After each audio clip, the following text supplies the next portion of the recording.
Well, major developments in a police-involved shooting in Charlotte that became a national story last week when riots rocked the city. We're now learning that Keith Scott had allegedly threatened to kill his wife and family less than a year before his confrontation with police, which ended in Scott being shot and killed. Things were evidently so bad that last year's incident marked the second time that his wife was forced to take out a restraining order. Trace Gallagher live in our West Coast newsroom with the update. Trace? Megan, the court documents are from October of last year. In them, Keith Scott's wife, Rakaya, says that her husband worked as a security guard at a local mall and carried a 9mm handgun. She claims not only did her husband threaten to kill his family with his gun, but that he referred to himself as, quote, killer. Rakaya Scott says that she asked for the restraining order because her husband hit their 8-year-old son in the head and kicked her. Days later, the wife asked to cancel the restraining order, saying her husband was no longer a threat.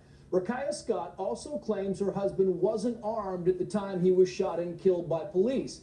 Investigators say he was. And now take a look at two new videos. First, a body cam video of one of the responding officers. There's no sound, but you can see Keith Scott standing by his SUV. His right arm, you'll see right here, is by his side, but again, you cannot make out a gun. 4 seconds later, he was shot and killed by officers who then moved in asking for handcuffs and medical equipment. And now look at dash cam video.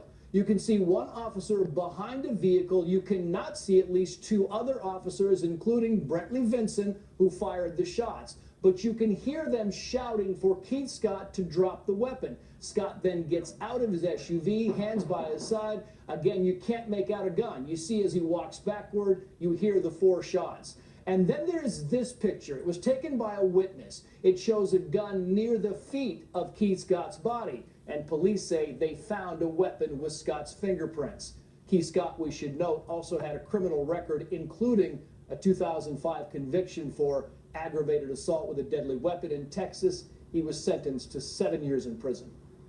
Trace, thank you. Joining me now, Fox News contributor and former LAPD homicide detective Mark Furman and criminal defense attorney and former prosecutor Mark Eigler. It's good to see you both. Wow. I mean, there's a lot to unpack in there.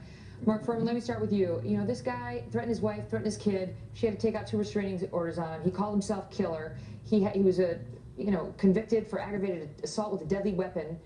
And, you know, the city of Charlotte was in full protests. You know, and the wife was saying he didn't have a gun, he only had a book. Now we hear there's a lot more to the story. Well, Megan, you're absolutely right. And this man probably legally wasn't supposed to have a firearm. It's no wonder he bought it from a burglar.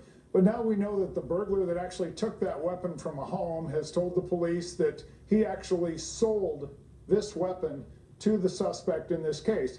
And it's interesting that now this suspect owns that weapon. That is his. Not only the attitude to carry a weapon, the attitude to use a weapon, but he actually went out of his way to get a weapon and conceal it in an ankle holster. It is his.